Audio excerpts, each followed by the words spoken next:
There would be Even a lot. Susan Sarandon, you think she We would would all be at the airport sobbing and playing disco music on a summer, cheering. Come in. as me and Alana left As you to will. go back to New York? Well, leaving and coming in. Leaving and coming in. They really don't like me up there, do they? They don't like your politics, some of them. Wish or what? I'm an independent. I thought you were conservative. On? That's what my mother told Your me. mother, Debbie Reynolds. My mother, Debbie She Reynolds. loves me, right? She does love you. Right. I would have been really good in Hollywood in the 40s and 50s. You're still, but my mother is, they're still running around as conservatives, and my mother's still a babe, and it's not just my mother. Susan Sarandon, I'm not going to win her over in my. You're not going to win Susan, and the other conservatives golf a lot, so you're going to have to go. I think you guys are reading me wrong, but that's okay. We want everybody to buy your book, The Best Awful, and we really appreciate you coming in here, especially. Thank you, it's been a pleasure. And really, thanks a lot for the Princess Leia there. Oh, thank you for turning straight. I heard the other guy gay. It wasn't This is a turning. I pleasure. think I was always there, but it was encouragement. That's good too. Our thoughts go out to the family of Carrie Fisher. And that's it for us. I'm Eric going in for Bill O'Reilly. And please remember the spin stops here because we're looking out for you.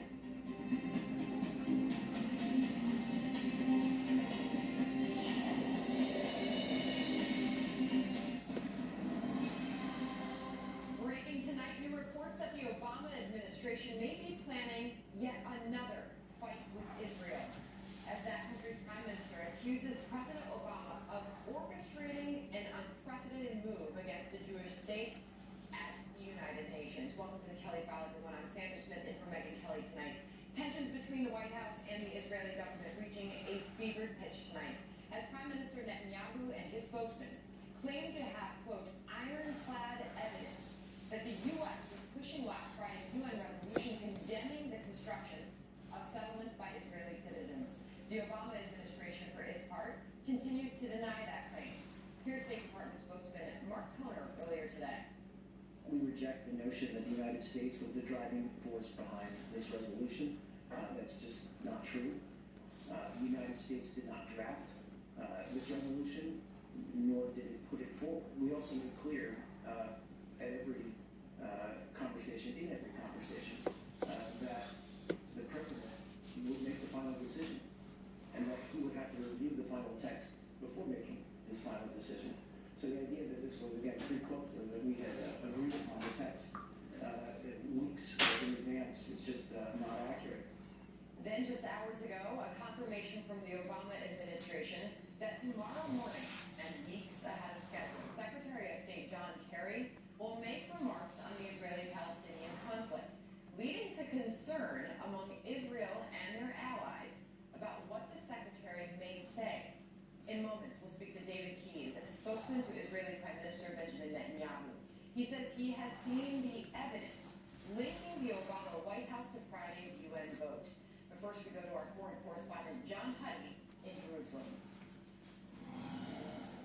Well, Sandra, the heavyweight fight between Israel and the United States continues tonight, and a senior Israeli official tells me that he has seen sensitive information from Arab sources that he says will prove without a doubt that the Obama administration was indeed behind this resolution. And also, the senior official says that the U.S. may propose another resolution in the coming weeks to preempt Israeli-Palestinian talks. Now, that said, Israeli Prime Minister Benjamin Netanyahu over the weekend called the resolution voted on Friday a shameful ambush by the Obama administration, and that Israel will hold its ground regarding its settlement policies. Now, the Prime Minister summoned the U.S. ambassador and said Israel will reassess its ties with the United Nations, among other things. He also said that Israel's settlement construction plans will continue as scheduled. Some of those plans have already been slated to continue and move forward even before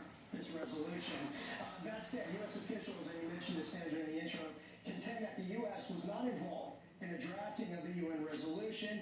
You heard that from Deputy State Department spokesman Mark Toner, who said the Egyptians drafted it along with the Palestinians. And last night on Israel's Channel 2 News, President Obama's Deputy National Security Advisor Ben Rhodes said that President Obama and Secretary of State Kerry have made no secret about their concerns about Israel's settlement policies. But again, Israeli officials continue to take a hardline approach.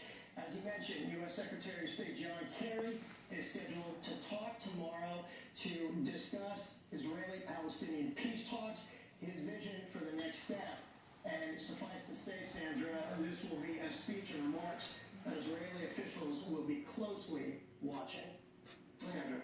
Thanks, John. Joining me, he, spokesman to Israeli Prime Minister Benjamin Netanyahu. David, thank you for joining us tonight.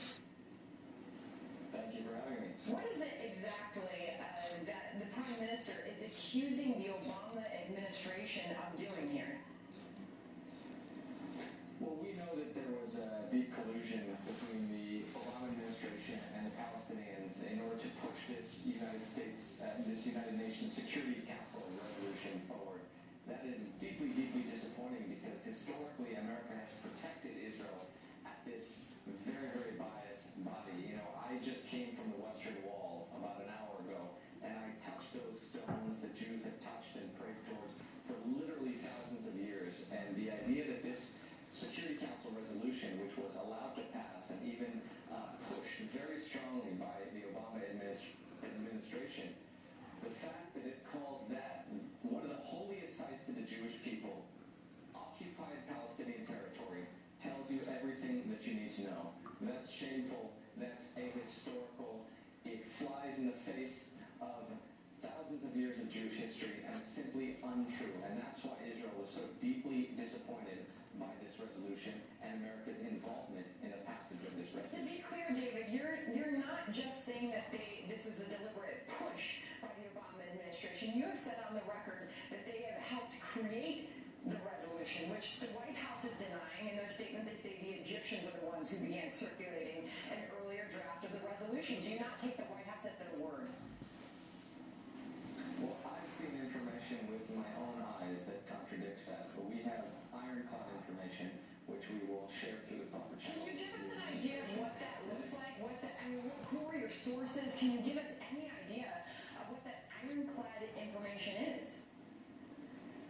Well, I can tell you these were sources from the Arab world and internationally. And in fact, it points to a deliberate American attempt to stay behind the scenes and in fact to ask the Palestinians to push the Egyptians to propose this resolution in the first place.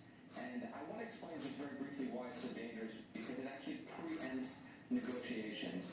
It tries to give the Palestinians everything they want up front. The idea that the Jewish quarter of Jerusalem, the Western Wall, is occupied territory. I mean, what if somebody brought a Security Council resolution saying the heart of Washington was occupied territory, or the London Bridge was occupied territory? These are wild fantasies disconnected from reality, which actually prejudice the outcome of negotiations. The Prime Minister of Israel has repeatedly invited President Abbas to negotiate without any preconditions for direct bilateral negotiations. David, why not turn that over now? Why? You say you're going to wait and hand that to the incoming administration, the Trump administration. Don't you think the people of Israel, the people of this country, Americans deserve to see if the United States was behind that push? Well, I don't think that everything that I know can be shared on TV or can be shared with a global audience.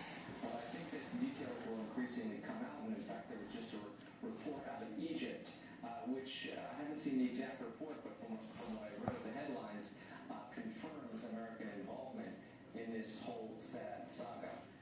We also don't know what's going to happen. We actually believe that this may be the first of another series of pushes before the Obama administration leaves office, and that would be a real travesty if conditions were attempted, if conditions were imposed upon Israel, which prejudiced the outcome of direct and bilateral negotiations between us and our Palestinian neighbors. So if it is true what you are accusing the White House and the Obama administration of doing, why do you think that he did it? Why do you think Obama would have done this?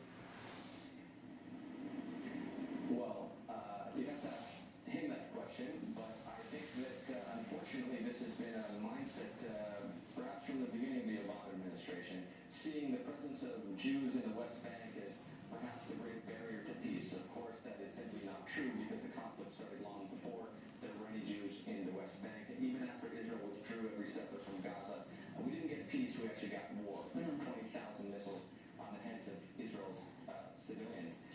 So what I hope happens is that